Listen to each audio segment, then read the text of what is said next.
So Claire, have you ever wondered how they get the lettering in the rock? Yeah, actually I have. Most people have, haven't they? Yeah. Well, it's certainly not magic, and it's not rocket science. No, it's all done by set procedures and standards, and these are written down and they can be referred to.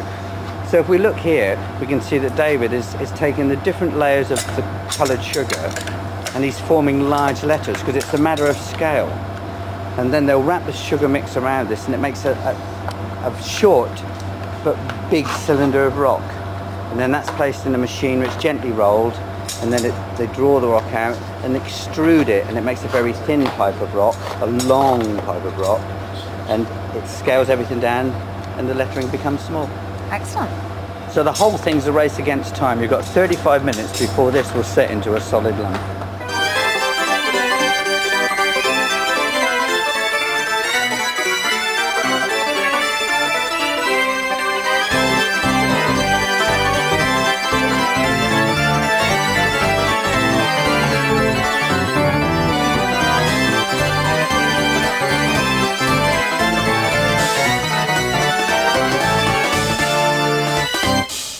Look, you can see the writing in there. Isn't that brilliant? It is, yeah. But I thought this edition of MOT Matters was all about the manual. So what's the relationship? Well, you know, like the rock, it's clear and divided into sections, but the inspection manual is really about procedures and standards.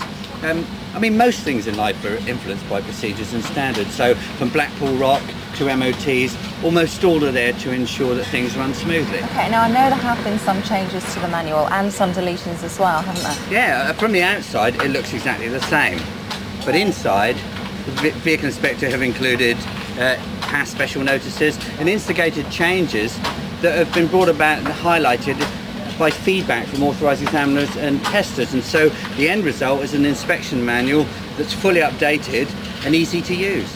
Now you're going to take me through all of those changes today. Yeah, we're going to go on a whistle-stop tour of the inspection manual, and we're going to have a good look around Blackpool as well. Sounds fun. Lead on, Tom. Okay. Thanks.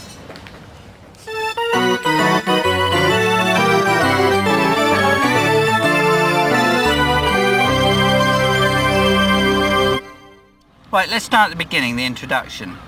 And one of the first things you'll see is it's changed from 3 to 2 columns. Okay, well the layout looks good, doesn't it? Yeah, and there's information about abbreviations and definitions. So for example, DGW's design gross weight. There's a definition about unladen weight. There's information here about forms VT20W. Do you know what that is? It's a test certificate, isn't it? Yeah, it is. It's the one that's for Wales, and it's in the Welsh language for people who've never come across it before. Okay, well what are the black columns at the side there? Right, these black lines, they're next to the text, and they mark the changes so that readers can pick it up very easily. But where something's been taken out of the manual, obviously we can't put a black mark to that effect, so the testers are going to have to read the manual. Yeah, so it's easy to use. It's a good idea, isn't it? Well, we like to be helpful, you know. I'm sure you do. So Tom, what happens about future changes like special notices? Right, special notices still have to be read, signed off, and they have to keep a copy of those. Official amendments to the inspection manual, they have to be recorded in Appendix A at the back. And I would remind people that are doing this that they need to fill that part out in the right place. Okay, so you're going to take me through every change in this manual? Not every change, but I'm going to go through some of them. For a start, here on refusal to test items, this has been lined up with the guide. Yeah. Recording of defects over on the next page will deal with that information. An important area when it comes to road safety, now clarified, I assume. Yes, and the manual now gives guidance on advisory defects, how to record them. So, dangerous defects, you know, how to record them on a VT30, and other defects, how to record those on an advisory document. Is that the same in all cases? No, if we have a situation, say, where the vehicle fails on certain items and there are dangerous defects that are non-testable, then they have to be recorded on the VT30. I see it says other types of advisory items should be noted. Yes, ideally it should be a checklist type of document, and that document should be numbered and dated, and the station should keep a copy of that. Now the decision on whether to pass or fail can be quite technical when it comes to assessing worn components, can't it? Yes, and if we move forward onto the section how to use the manual, how to assess failure items, that's covered in paragraph 4. This is valuable information for testers. It's quite common for a tester when a component has signs of wear for them to want to fail it. But that's not always the case. A good example is ball joints. So the tester must only stay with the reasons for rejection that are given. So if it's not in the book, basically, you can't fail it. Exactly right. And the section called How to Use the Manual is new in itself, and it outlines here what the information method of inspection columns are about. And there's a bit here, for example, it's helpful to testers. It's information on Q plates. There's a bit here which refers to using an assistant. Are there any changes here? Yes, they concern the use of assistant during the steering and suspension checks, for instance, and those are highlighted in section 2. So it'll be on to the next section then, lighting and signalling, won't it? Well, it may be the next section in the manual, but that we're going to deal with later. Okay, so what's next then? Right, next is steering and suspension, but we're going to have to go somewhere else to look at that. So time to pack up then. Yeah. Right, let's pack these up and go. All right. Okay? Yeah, okay. Come on, love, I'll let you out.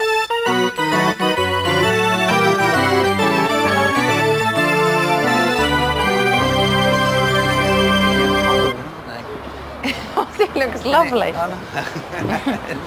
Why not be so good? So Don, this is definitely the way to travel along the front here, isn't it?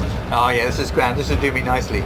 Now, without wanting to appear to state the obvious, trams are guided by the rails they run on.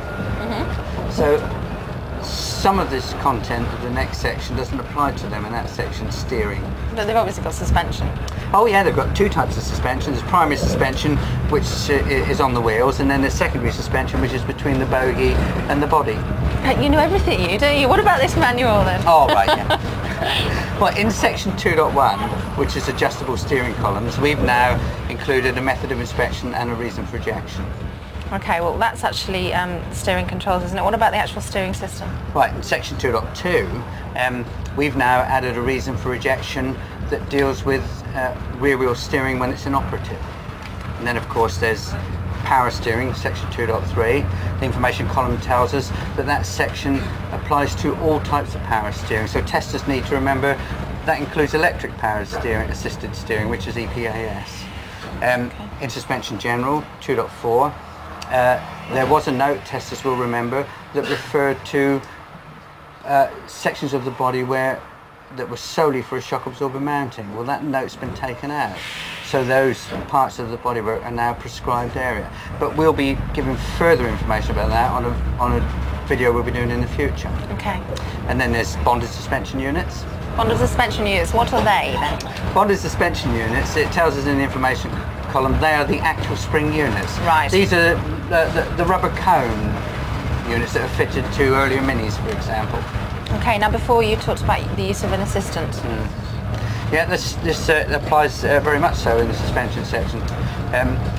It gives information there that says the tester will feel for play in components and mountings, and then the assistant will work the components, and the tester will be able to look at any relevant items. It's actually quite a big section there, isn't it? Yes, and this is why we're going to have to do a further video on it. Okay, next section, brakes. Oh yeah, brakes, yeah. You're going to have to come with me because we're going to have a ride on a vehicle that doesn't have any. Should I trust you? I don't think so. No, I don't think so either. No, it'll be okay, it'll be fine.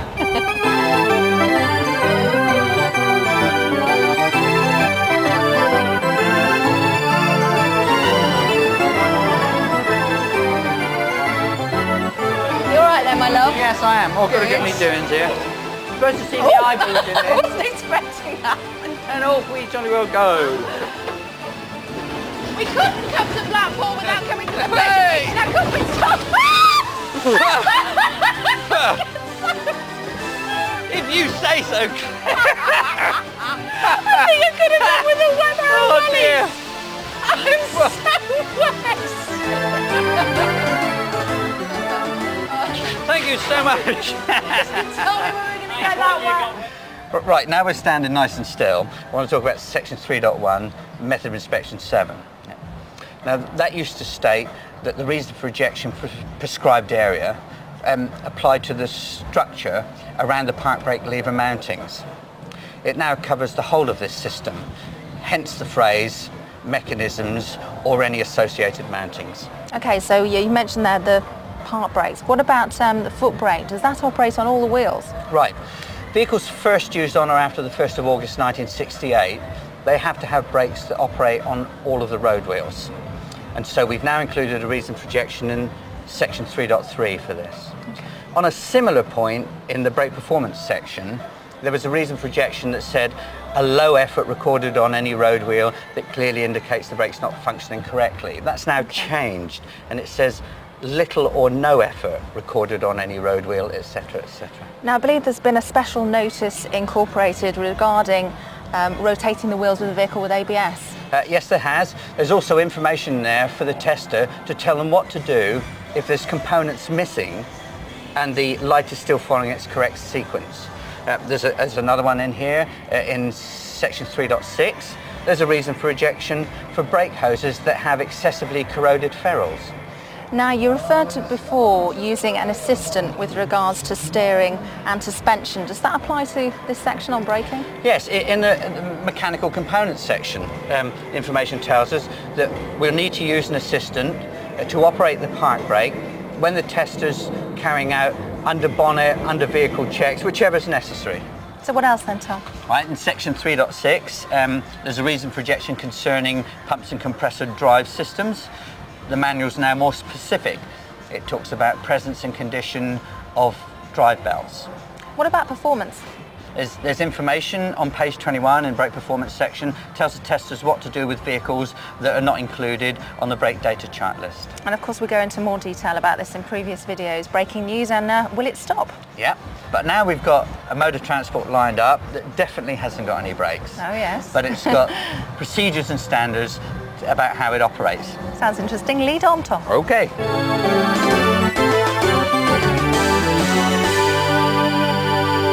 Aren't they lovely? Yeah. Hey, you're nosy, you I aren't you? expect these are some of the most pampered donkeys around. Of course, they're governed by lots of regulations to, to protect the donkeys.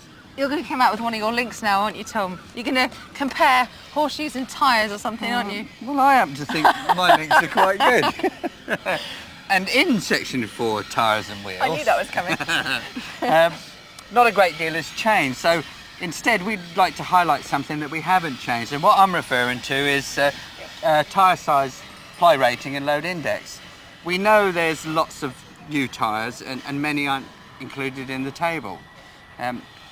But new tyres have a load index mark on them. And so irrespective of the tyre size, the tyre capacity for every load index is included in the table on the right on page 11. So there's been no need for us to change that. Has there? Any changes to wheels? Not a great deal. I mean, that's pretty comprehensive. We have included spokes on wire wheels. Okay. Well, this has been an easy ride, hasn't it, Tom? That might That might be that might be an unfortunate expression because the next ride probably isn't going to be. Okay.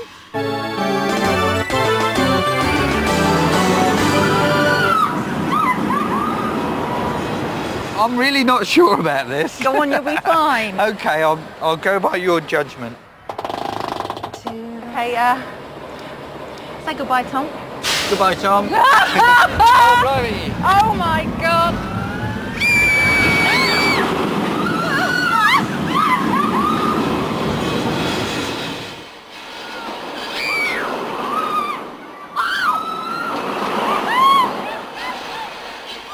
Whoa. That is fantastic! Oh, I want to do that again. That's amazing. You're all right, my love. I am now.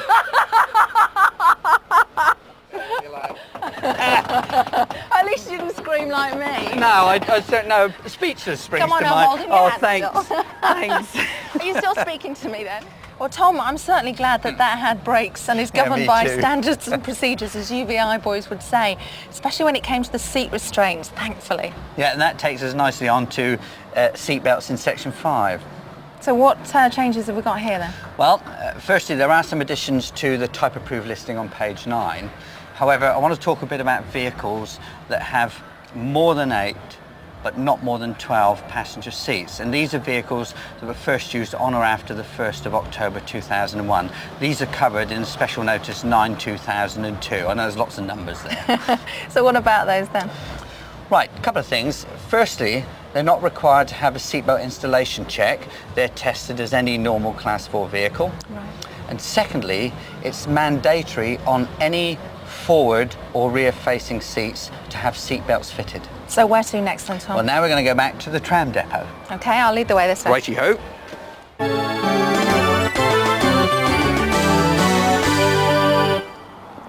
Right, this is where they keep and repair the trams, as you can see. Now, remember I was talking about primary and secondary suspension systems? I do, yes.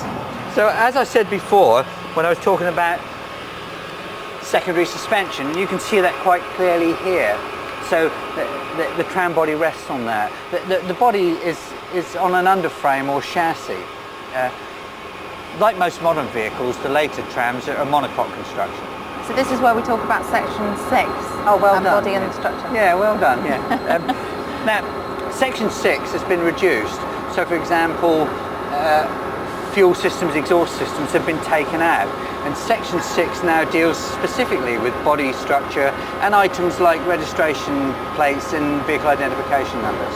Okay, so where have the fuel and exhaust systems gone then? Right, they've gone into section 7, which is called fuel emissions.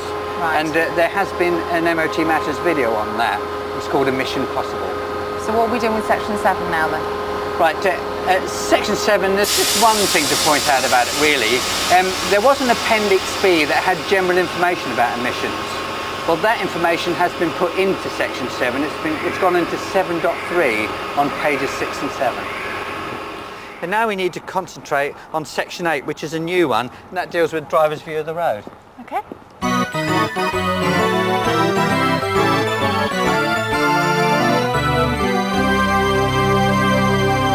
So Tom, 20 million people come here every year. It's the country's #1 seaside resort. I used to come here all the time when I was a kid. I didn't realise it had 3 piers. Yeah, and haven't you got the most awesome Yeah. view of them from up here? It's incredible. Yeah.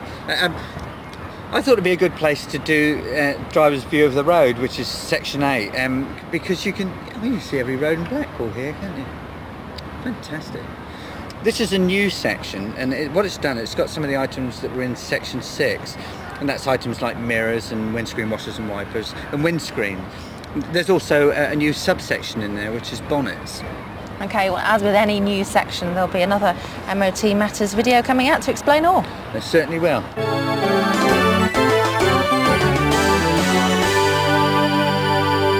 Tom, the end of the pier here in Blackpool, the end of the manual. You've guessed it, it's the appendices list at the back of the manual. This has been reduced in number. Now it starts with Appendix A, amendment record, and we talked about that earlier. And then there's Appendix B, which now contains the information that was in Appendix C, and that's the list of locations of vehicle identification numbers. Now this appendix will disappear with the introduction of vehicle-specific information as part of computerising the garages. Okay, what about Appendix C?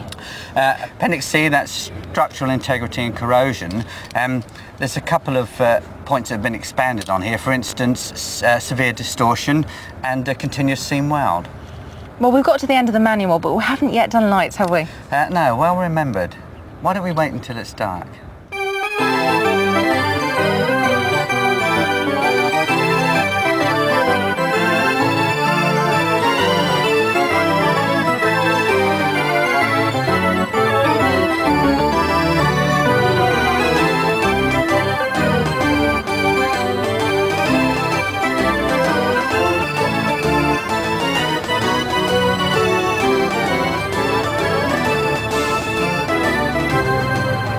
Tom, the famous Blackpool illuminations. They look pretty special, don't they? Absolutely amazing, yeah. Now, section 1 in the manual, signalling and lighting equipment. Yeah, there's a few things in here. Firstly, an item that doesn't illuminate, the horn. That's in this section because it's signalling equipment. Well, that makes sense really, doesn't it? Yeah. And we've incorporated special notices for dim dip headlamps and complex beam patterns, etc. There's additional reasons for ejection on registration plate lamps. So if they're insecure, if the light doesn't illuminate the registration plate, or if it shows a white light directly to the rear. Testers need to look for additions on rear fog lamps and hazard warning lamps, particularly concerning the switches. And then of course there's additional reasons for ejection on headlights. You see, it's not the colour of the lamp that's tested, it's the colour of the light emitted. So when you look in the beam tester, If the reflection's substantially white or yellow, that's fine. So are there any other changes to lamps then? There's one final point in the lighting section, and that's to do with the effect of paint on reflectors. If they're painted over, this may result in a failure. So that's pretty much it then, isn't it, Tom? That's what you call a whistle-stop tour of the amendments of the inspection manual. Okay. So, Claire, do you fancy some fish and chips? Hey, how can I refuse, Tom? As long as you're paying. Oh.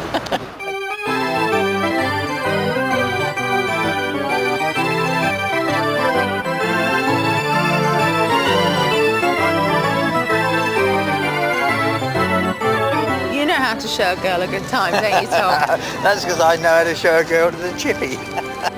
You're full of lines, you, aren't you? Have another chip, shut you up. We've only highlighted some of the amendments to the inspection manual. Testers should read it carefully to understand all the changes. Well, let's pack up. Yeah. Be good and take these back. Okay. You can get that. Okay, what else? I forgot. I happen to like my links. So he's getting a bit friendly this one. Yeah, that wasn't a donkey, that was me. Oh, we want to do that again. That's amazing. Can we do that again? No, we can't. We want to do it again.